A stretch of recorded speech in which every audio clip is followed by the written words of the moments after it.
Hello everyone. Today we will discussing about Panchkarma notes according to CCM syllabus. So let's start with introduction of Panchkarma. परिभाषा वमनम रेचनम नश्यम निरोहश्च अनुवासनम एतानि पंचकर्माणि कथितानि मुनीश्वरे षाडंगर संहिता उत्तर तंत्र।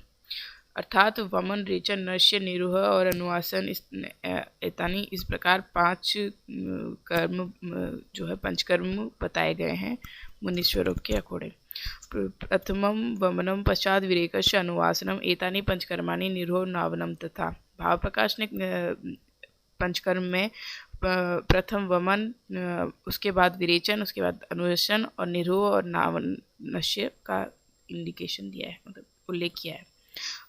परिभाषा अर्थात पंचकर्म प्रायशः शोधन की वह विधि है जिसके द्वारा वृद्ध दोषों को प्राय उत्कृष्ट कराकर उन्हें कोष्ठ में लाकर शाखाओं से अर्थात उनके निकटतम मार्ग से यानी प्राकृत मार्ग से बाहर निकालकर त्रिदोष साम्य स्थापित किया जाता है। महत्व दोषाः कदाचित् कुप्यन्ति जिताः लंघन पाचनैः जिताः संशोधनैर्येतु न तेषां पुनरुद्भवः। अर्थात कभी कभी लंघन पाचन से जीते हुए दोष पुनः कुपित हो सकते हैं, लेकिन संशोधन से जीते हुए दोष कभी भी पुनः कुपित नहीं होते हैं। अर्थात दोषों का पुनरावर्तन नहीं होता है तथा ये समूल नष्ट हो जाते हैं। प्रयोजन पंचकर्म जिन जिन कारणों से किया जाता है उनको 3 भागों में विभक्त किया जाता है। स्वस्थ मनुष्यों में पंचकर्म, रसायनवाजीकरण औषधि के गुण प्राप्ति हेतु पंचकर्म और रोगानुसार पंचकर्म। स्वस्थ मनुष्य में पंचकर्म स्वस्थ व्यक्ति के स्वास्थ्य रक्षार्थ हेतु पंचकर्म किया जाता है।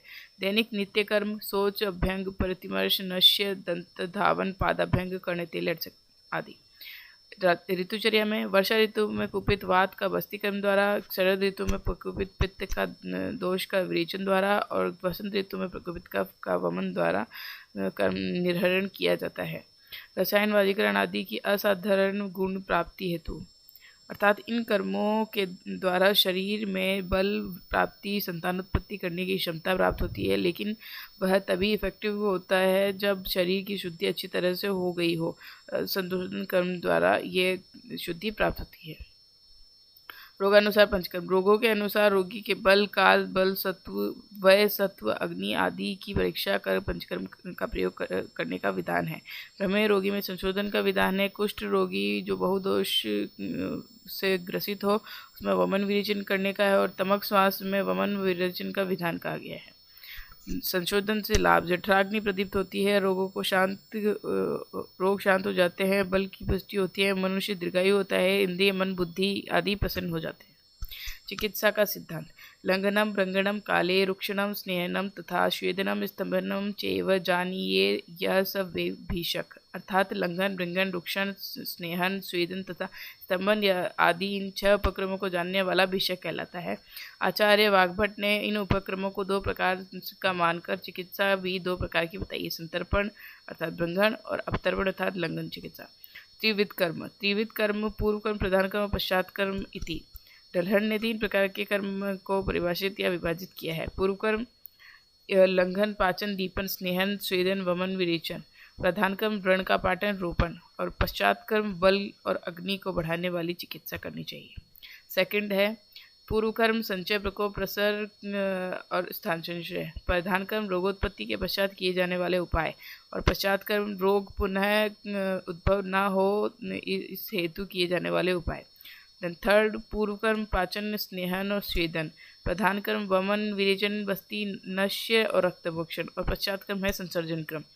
पंचकर्म प्रयोग विषय या शोधन के सामान्य सिद्धांत बहुदोष होने पर अरुचि, स्थौल्य, पांडु, कोट, कंडु, आलस्य, कफ, पित्त का उत्क्लेश, अतिपुष्टि आदि लक्षण उत्पन्न होते हैं। उपाय जब दोष अधिक बढ़ जाए तो उनकी चिकित्सा दोषों को बाहर निकाल कर करनी चाहिए। जैसे पानी में डूबे हुए खेत को बचाने या सुखाने के लिए उस खेत में मेढ़ को तोड़कर पानी को बाहर निकाल देते हैं।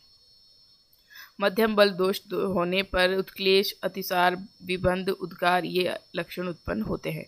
उपाय यदि दोष का बल मध्यम अवस्था में हो तो कुछ अंश में लंघन तथा प्रधान रूप से पाचन कराते हैं।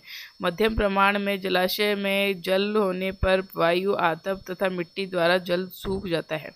अल्प बल दोष होने पर लंघन, उपवास, तृष्णा इत्यादि उपायों से दोषों का शमन हो जाता है। जैसे जलाशय में अल्प जल होने से वह अपने आप स्वतः ही सूख जाता है।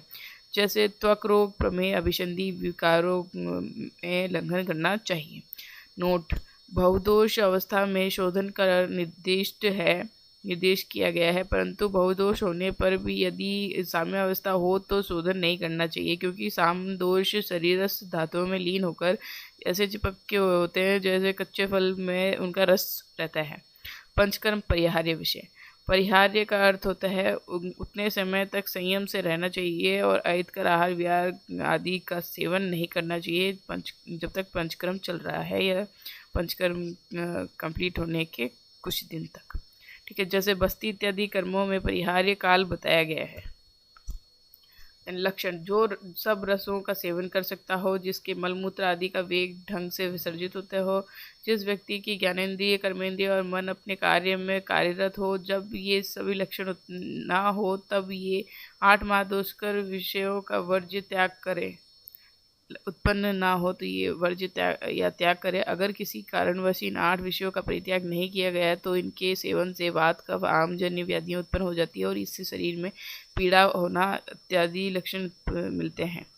यह अष्टमादोषकर वर्ज्य विषय निम्न प्रकार है। उच्चैर भाषा में या ऊंचे स्वर में बोलना: पंचकर्म या शोधन करने के बाद परिहार्य काल में ऊंचे स्वर में बात नहीं करनी चाहिए। ऐसा करने पर या अधिक समय तक बोलने पर शंख प्रदेश में शूल, कर्णशूल, बाधिर्य, मुख सूखना, अनुग्रह, मन्यस्तंभ, हिक्का, श्वास आदि रोग उत्पन्न हो सकते हैं। चिकित्सा: सर्वप्रथम वातनाशक तेल से अभ्यंग स्वेदन कराएं। धूमपान, नश्य वातनाशक द्रव्यों का सेवन एवं मौन धारण करना चाहिए।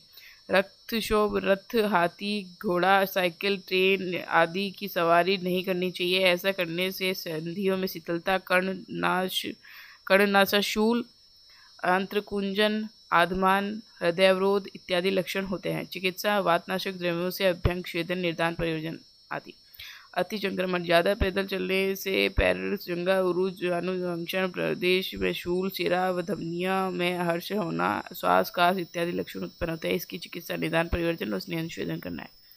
अत्यासन: एक ही आसन पर अधिक समय तक नहीं बैठना चाहिए। इससे स्फिक प्रदेश, वंक्षण, वृषण आदि कटी प्रदेश और पृष्ठ भाग में वेदना हो सकती है। इसकी चिकित्सा है निदान, परिवर्जन और स्वेदन, स्नेहन। स्नेहन यह हम नेक्स्ट लेक्चर में पढ़ेंगे। If you like my video please like, share and subscribe my channel. Thank you.